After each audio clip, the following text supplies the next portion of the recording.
Como sempre acontece nos últimos dias de cada ano, eu trago aqui o meu vídeo a respeito de alguns, dos melhores álbuns que eu ouvi agora no ano de 2025. Alguns, né? Então, presta atenção, porque eu vou dar dicas preciosas para você já entrar em 2026 ouvindo ótimos álbuns. Presta atenção.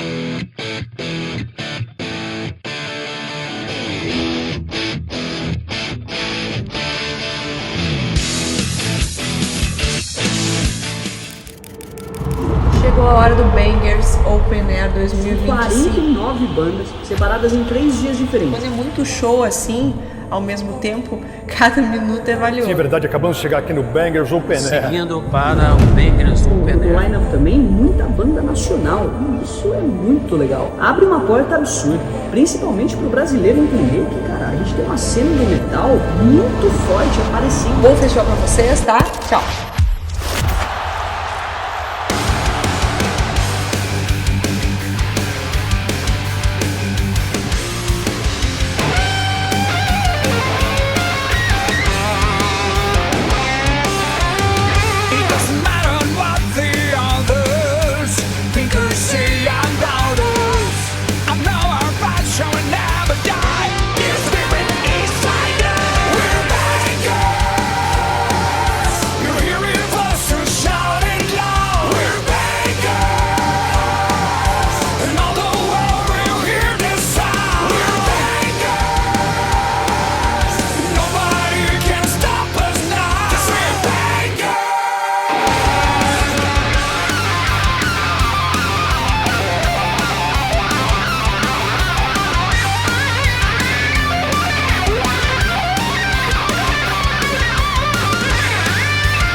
Meu amigo e minha amiga, como você sabe muito bem, sempre nos últimos dias de dezembro eu faço aqui os meus vídeos a respeito dos melhores em todos os sentidos, álbuns que eu ouvi durante o ano.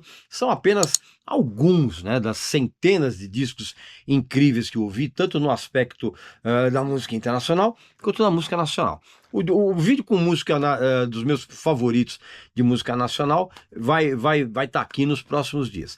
Neste vídeo específico, eu vou falar de alguns dos ótimos álbuns que eu ouvi em 2025. Claro, você teria que fazer uma lista de mais ou menos uns 300 discos legais que eu ouvi, mas nesse caso específico aqui, eu escolhi apenas 10 álbuns. Então, presta atenção, porque eu vou falar um pouquinho a respeito de cada um deles. Eu tenho certeza que você, se você já ouviu, você vai curtir, e se você ainda não ouviu, você vai atrás desses discos e eu tenho certeza que você vai ficar muito surpreso. Vou começar esta minha lista com uma covardia, que é o álbum do John Fogerty, o Legacy, The Creedence Clearwater Revival Years, que parece uma coletânea de tão sensacional.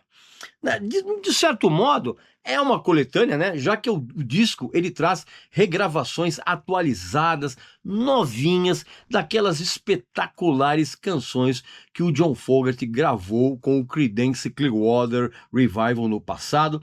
E acredite se quiser, ele está ainda com o mesmo timbre de voz, o mesmo alcance de voz dos anos 60. Negócio inacreditável.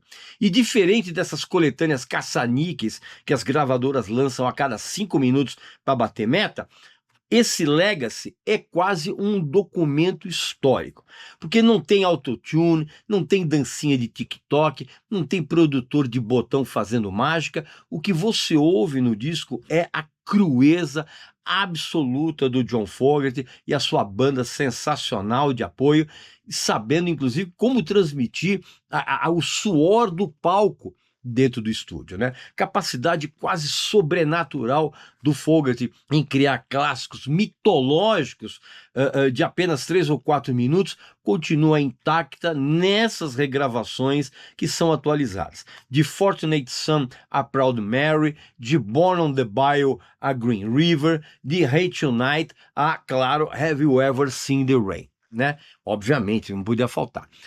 Tente encontrar uma nota sequer fora de lugar nesse álbum. Não existe. É uma sequência absurda de hits que não envelheceram um segundo sequer. É um disco que, na verdade, deveria ser estudado em escolas de música para que as pessoas possam entender que menos é mais. Ainda mais misturando country, blues e rock meio psicodélico, e um disco incrível. E já que eu falei de country, outro disco maravilhoso veio de quem menos a gente esperava em 2025. Ringo Starr, cara, e o seu sensacional Look Up, no qual ele voltou a demonstrar aquela eterna paixão pela country music, né, que sempre foi a vida dele, com uma produção, inclusive agora, do lendário T-Bone Burnett e alguns convidados especiais.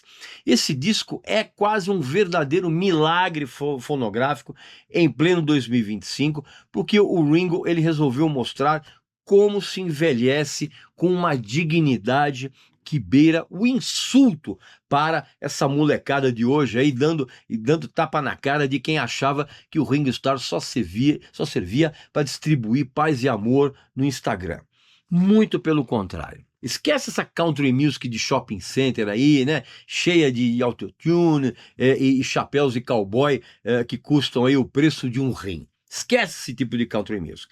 Porque em Look Up, o Ringo, ele se juntou, como eu falei, ao mestre T-Bone Burnett e ele entregou um álbum de música de raiz orgânica, mas absurdamente bem tocada e bem gravada. As canções formam um repertório que é um atestado de bom gosto, sabe? Aquele tipo de repertório que precisa que a audição do disco seja acompanhada por um belo copo de bourbon ali na mão.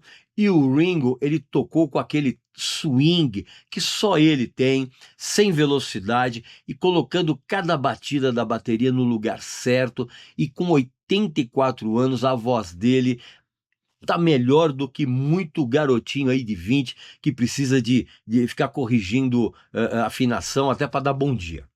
E o Ringo Starr, ele canta com uma sinceridade que chega realmente a emocionar. Tá? E o que me deixa abismado é ver um sujeito que já conquistou um universo musical ainda ter aquele tesão de buscar algo novo. E o Look Up não é só o melhor trabalho do Ringo em décadas, cara. É uma aula de como se faz um álbum de gênero, no caso da country music, sem parecer uma caricatura, cara. E é justamente tal característica elevada à enésima potência que me fez cair o queixo depois de ouvir o álbum Saving Grace, o disco lançado pelo Robert Plant junto com uma cantora desconhecida chamada Suzy Dian, que traz o eterno ex-vocalista do Led Zeppelin, deixando mais uma vez o seu passado para trás e mergulhando rumo ao futuro, mas com um disco matador de tão lindo, cara. E junto com essa então desconhecida e ótima cantora, né, a Suzy Dian, ele deu a entender mais uma vez que faz tempo que ele vem adorando dividir os seus vocais com cantoras e que são artistas talentosas também, como ele fez com a Alison Krauss e com a Patty Griffin nos últimos anos. E ele acertou em cheio mais uma vez. usando inclusive as vozes ali como se fossem instrumentos. O Plant e a Suzy, eles entregaram uma performance que é contida, mas é absolutamente, absurdamente espiritual e absurdamente técnica, já que o Robert Plant, ele entende que a dinâmica e o saber sussurrar é muito mais impactante do que aquele grito histérico que ele costumava dar no passado, e outros caras também fazem. A harmonia entre as duas vozes é de uma precisão cirúrgica, porque às vezes as vozes elas se entrelaçam de uma forma que você não sabe bem onde termina a influência do folk britânico e onde começa o blues. O álbum é uma aula de curadoria, porque eles não estão preocupados com parada de sucesso da Billboard ou visualizações de TikTok, cara. É uma mistura fina de blues, folk, spirituals, e tem até um toque de psicodelia meio acústica a partir de versões de artistas do passado ligado a esses estilos, porque o álbum é formado também por versões de músicas da Memphis Minnie, do Blind Willie Johnson, da banda Moby Grape, entre outros, né? E isso exige que o ouvinte tenha, no mínimo, 3 neurônios em funcionamento. E é um álbum em que dá para sentir a música respirando e com alma. É um disco atmosférico, denso e deliciosamente fora de moda, o que, no cenário patético da música atual, é o maior elogio que alguém pode receber. No caso, o Robert Plant e a Suzy Dia e a banda. É música para ser ouvida no escuro, com atenção, e não como trilha sonora de churrasco de condomínio. Se é que você está me entendendo. E já que eu falei em blues, folk, spirituals, Memphis Minnie, Blind Willie Johnson, saiba que eles, assim como o próprio Robert Plant, têm total conexão com nomes mais famosos, como B.B. King, o Muddy Waters, o John Lee Hooker, Eric Clapton, Stevie Ray Vaughan. Existe essa conexão. Só que quase ninguém sabe de onde vêm essas conexões e quase ninguém sabe que o blues não começou em estúdios caros, nem em festivais lotados. O blues começou no sofrimento do povo preto americano, né, nos escravos, na resistência deles, na lama do delta do Mississippi. E se você não entende isso, você não entende o blues, cara. E é por isso que o meu curso para entender o blues é essencial para você, que é uma pessoa inteligente e que quer saber o significado e a compreensão da música como um todo. Porque nesse curso eu vou te levar exatamente até a origem, até o nascimento do blues, a eletrificação em Chicago, a invasão britânica, o blues moderno que acabou moldando o rock que você mesmo idolatra. Se você quer parar de repetir nomes famosos sem saber o porquê, se você quer ouvir o blues com ouvidos treinados e com o cérebro ligado, este curso é para você. Só que você tem que prestar atenção no negócio. Nós estamos nos últimos dias com o preço promocional para esse curso, porque logo, logo vai acabar, tá? Então, não vacila. Clique no link que está aqui embaixo no vídeo e venha entender o blues de verdade. E venha entender agora. Voltando à nossa lista aqui, vamos dizer assim, outro disco maravilhoso que não serve para festa de condomínio é esse aqui, ó, que eu vou mostrar para vocês aqui, ó. O Ascension, do Paradise Lost. Esse disco aqui, ó. Aqui, ó. Essa edição importada em vinil. Olha que coisa linda isso aqui, ó. Aqui, ó. A banda, né? Paradise Lost. É um álbum duplo. É um disco sensacional. E sabe por quê? Porque enquanto o mundinho do metal está infestado de bandas copia e cola, né? Ctrl-C, Ctrl-V, que acham que ter uma tatuagem no pescoço e um pedal de distorção barato substitui o talento, o Paradise Lost resolveu dar mais uma aula de como se envelhece com dignidade assustadora dentro do metal, cara. E digo isso porque o Paradise Lost é mestre em criar uma sonoridade que é, ao mesmo tempo, pesada, como se fosse uma bigorna caindo na cabeça da gente, e elegante como um terno de corte inglês, sabe aquele terno elegante? Pois é, a produção desse disco é impecável, você consegue ouvir cada nota, cada nuance do desespero planejado, da melancolia absurdamente bem timbrada nos instrumentos, os vocais ali soberbos, alternando abordagens guturais, cavernosas, né? Com vocais limpos e soturnos, cara. O disco inteiro é como é que eu vou dizer assim? O disco é um manifesto, vamos dizer assim, de relevância dentro do metal. É um disco denso, opressor na medida certa e musicalmente muito sofisticado. É o tipo de trabalho que separa os homens dos meninos dentro do metal, que acham que barulho é sinônimo de peso. Por falar em peso e densidade, os dois próximos discos aqui desse vídeo têm essas características, mas são diametralmente opostos nas suas sonoridades. Primeiro, eu trago aqui o Peter Murphy, que lançou o sensacional Silver Shade, tá? Esse aqui também é uma edição dupla importada. Olha que demais. Aqui, ó. Tá vendo? Aqui, ó. A versão absolutamente incrível em LP, coisa... Aliás, assim, os discos que você não vê, que você tá vendo aqui as imagens, são os discos que eu ainda não consegui encontrar na edição física, mas logo certamente eu vou encontrar.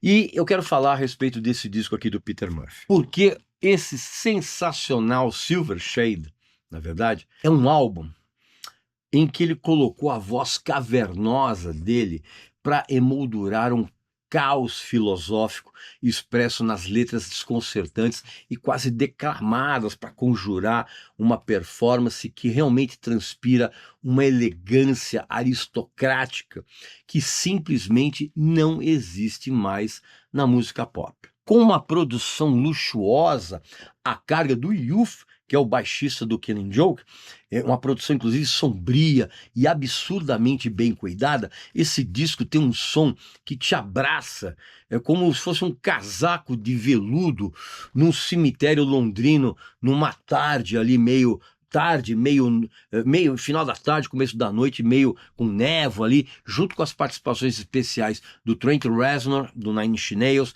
do Boy George, aquele que era do Culture Club, e do Danny Carey, que é o baterista do Tool. É um álbum sofisticado, denso e, acima de tudo, inteligente. Porque o Peter Murphy é um dos poucos artistas da geração dele que consegue soar atual sem precisar mendigar a atenção de influências. Entende? Ele olha para o futuro com a segurança de quem ajudou a edificar o passado sem ficar preso a uma nostalgia barata daqueles que vivem de tocar Bela Lugosi's Dead, né? Da ex-banda do Peter Murphy, Bauhaus, e ficar tocando esse tipo de coisa em festinha gótica de fã saudosista, cara. É daqueles discos que exigem que você pare, se sente em um lugar tranquilo e ouça com atenção. Se você é daqueles que ouve música fazendo faxina ou lavando louça, nem perca seu tempo em ouvir esse disco. Isso aqui é arte auditiva que demanda cérebro. É um disco em que talento, quando aliado à integridade artística, cara, não envelhece. Ele, na verdade, amadurece como um vinho caríssimo que a maioria das pessoas nunca vai ter a chance de provar. Tá? Então é um álbum sombrio, magnético e hipnotizante, que eu recomendo bastante. Na outra ponta disso, né, com algumas dessas mesmas características, está uma das grandes surpresas do ano para mim, cara.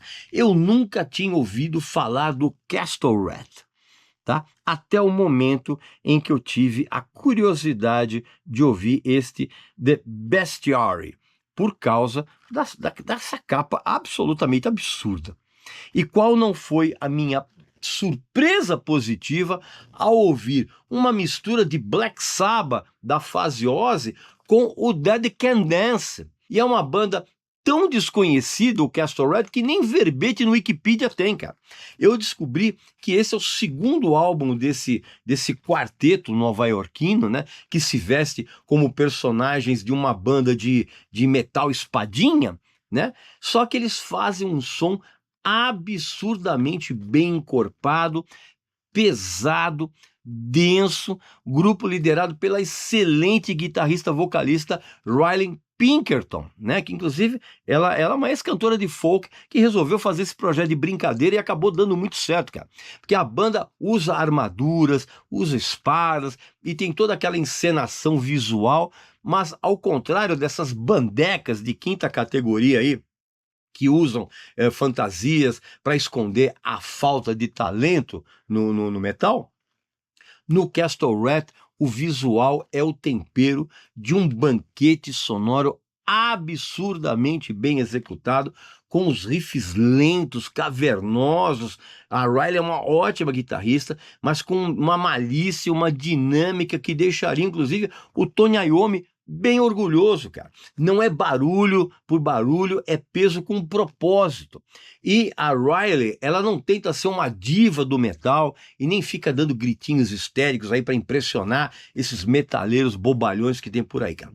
A voz dela é meio hipnótica, é sutilmente sombria e perfeitamente encaixada na cozinha rítmica da banda, que, por sinal, a banda muito bem azeitada, é bem pesada a banda.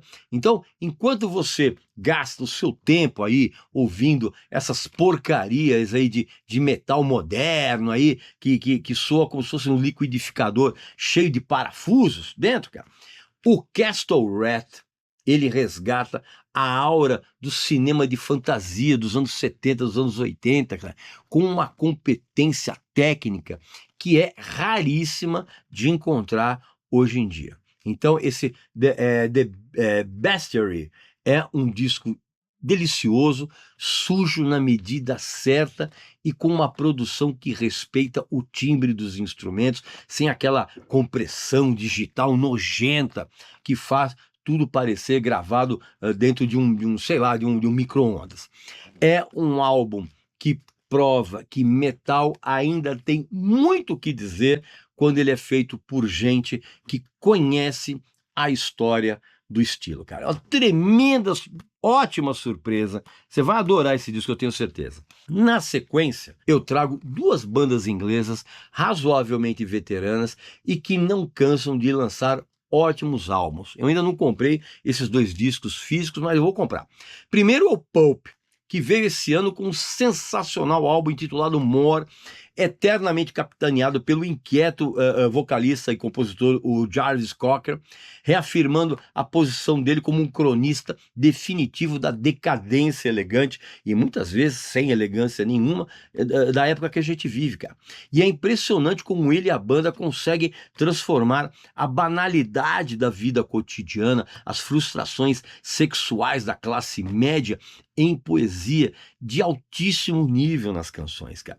E o Pope, ele construiu uma catedral sonora de sintetizadores luxuosos, umas guitarras bem cortantes e uma cozinha rítmica que parece um relógio suíço, tamanha é a precisão. O Cocker, ele é um mestre da interpretação. Ele sussurra no seu ouvido, ele ironiza a própria existência, né, vamos dizer assim, e ele entrega um cinismo que é ao mesmo tempo desconfortável e é viciante. E o som é denso, é rico, é cheio de camadas, cada detalhe tem um propósito dentro das canções, não tem encheção de linguiça, cara. É um álbum que realmente exige que você pare o que você está fazendo e ouça com atenção, porque as letras são crônicas sociais muito afiadas, a visão de quem está no canto ali da festa, sabe, observando todo mundo e anotando cada erro, cada excesso e cada falsa promessa de felicidade dessa própria sociedade. Eu não tenho dúvida de que esse disco vai envelhecer também como um excelente vinho, né, sem soar datado, e vai, nos próximos anos, vai continuar mostrando que é possível fazer música pop com cérebro, com elegância e uma dose cavalar de sarcasmo. Tá? Agora, se você não consegue apreciar a sofisticação melódica e a profundidade lírica deste álbum, eu lamento informar, mas o teu problema é realmente de formação cultural básica. E isso aqui não é música de entretenimento, é sim música de provocação. Aliás, o disco inteiro é uma provocação. E a mesma coisa vale para o espetacular álbum que o Suede lançou esse ano, o Antidepressants, que é outra lição sonora de como envelhecer com uma dignidade que beira a heresia no cenário musical plastificado de hoje, cara. O vocalista, o Brett Anderson, né, e a trupe dele, eles lançaram mais um álbum que é um verdadeiro soco no estômago da mediocridade.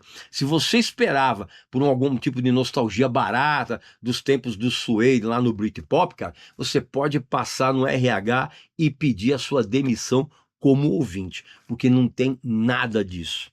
O Brett Anderson, ele canta como se ele estivesse exorcizando um desespero controlado, uma urgência que até faz você se sentir meio mal porque você está vivo, sabe? Mas, na verdade, você também se sente agradecido por estar ouvindo esse disco, cara.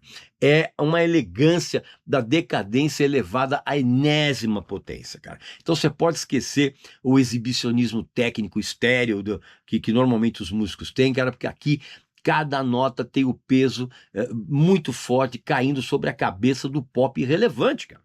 É um som que é sujo, é quase pós-punk, mas ele é muito forte, ele dialoga diretamente com o que o grupo fez no passado, mas com uma camada extra de sofisticação sombria, cara. E, finalmente, alguém entendeu que soar cru não significa soar mal gravado, porque a produção desse álbum valorizou o impacto rítmico, né, com a banda toda ali pulsando como se fosse uma veia saltada no pescoço de quem realmente está prestes a ter um colapso nervoso. Aliás, o título do álbum ele é até irônico para um disco que mergulha fundo nas neuroses modernas. É uma coisa inglesa, né? É música feita por adultos para quem tem cicatrizes e não tem medo de mostrar essas cicatrizes, né? Enquanto, assim, a indústria fonográfica, ela insistiu em 2025 em empurrar artistas que têm a profundidade intelectual de um Pires, o Suede continua sendo uma banda muito perigosa e necessária na Inglaterra, tá? E se você acha que a música boa é aquela que serve de trilha sonora para vídeo de estilo de vida, né, no Instagram, faça um favor a si mesmo, não ouça esse disco, tá? Porque a sua cabeça não vai aguentar tamanha honestidade sonora. Agora, se você ainda tem um pingo de discernimento cultural, pode se ajoelhar e agradecer pela existência de um disco como esse, cara. Depois veio outra agradável surpresa, que é o mais recente álbum dos veteranos do Doobie Brothers. É Walk This Road. Aqui, também é uma edição importada, novinha, presente inclusive de um amigo meu, Paulo Araújo, que está sempre nas nossas lives aqui no canal. Ele me presenteou com vários discos, inclusive me presenteou com o disco do Peter Murphy e também com esse disco aqui do Doobie Brothers. Aqui, a edição importada, aqui, ó, gatefold. Olha que legal, que bacana, né? Olha a banda aqui atrás. Tá vendo? Pois é. Por que eu coloquei esse disco na lista?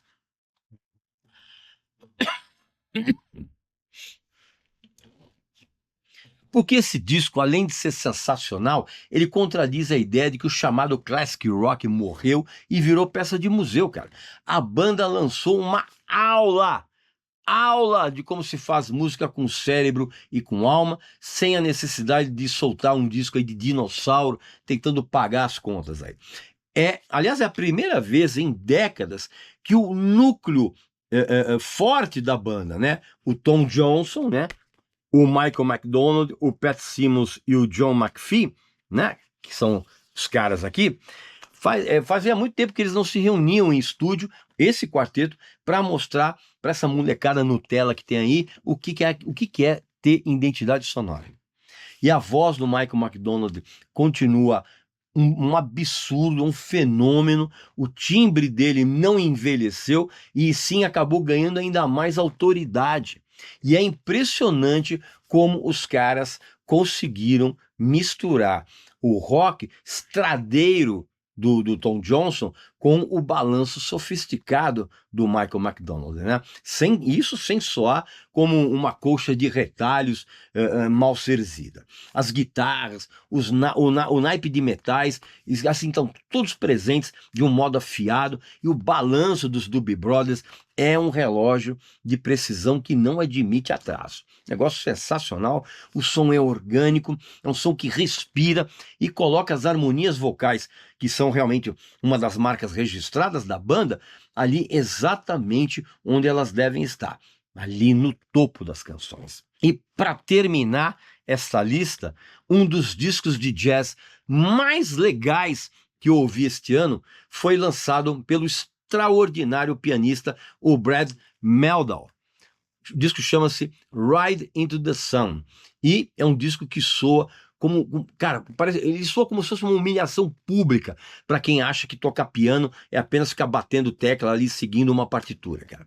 Enquanto muita gente tenta impressionar com firulas técnicas vazias e um sentimentalismo barato ali de elevador, o Mehldau, ele fez uma obra que é uma arquitetura sonora pura.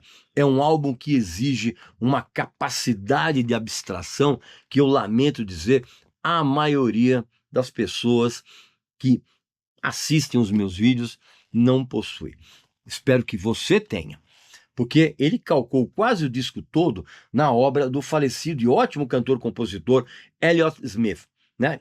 Tanto que, inclusive, 10 das 16 canções do álbum são versões piano jazzísticas de canções do Elliott Smith.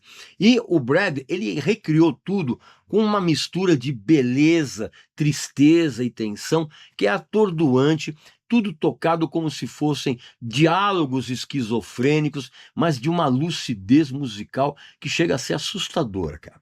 Em todo o álbum não há um exibicionismo estéreo, há sim um serviço à própria composição. E cada nota tem um peso, cada silêncio é meio que uma bofetada na cara da mediocridade. É um disco para quem tem, no mínimo, uma formação cultural básica e orelhas treinadas para o que há de melhor no jazz contemporâneo. E o Brad Mehldau, ele continua sendo um dos pianistas mais importantes das últimas gerações, e com esse trabalho ele realmente mostra que a fronteira entre o erudito, o jazz e o rock é apenas uma linha imaginária para quem tem ouvidos atentos, tá? Eu espero, inclusive, que esse seja o seu caso. Pois bem, meu amigo e minha amiga, esses então foram alguns, né? 10, na verdade, 10 das centenas de discos incríveis que eu ouvi em 2025. Espero que você tenha gostado, espero que você vá atrás desses discos para que você ouça e comprove o que eu estou falando. E aqui nos comentários, coloca você a tua lista dos 10 melhores álbuns que você ouviu em 2025. Pode colocar aqui. E eu voltarei muito em breve com mais um vídeo aqui para vocês, tá bom? Então um abraço, saúde para você, para sua família e para seus amigos, e até a próxima.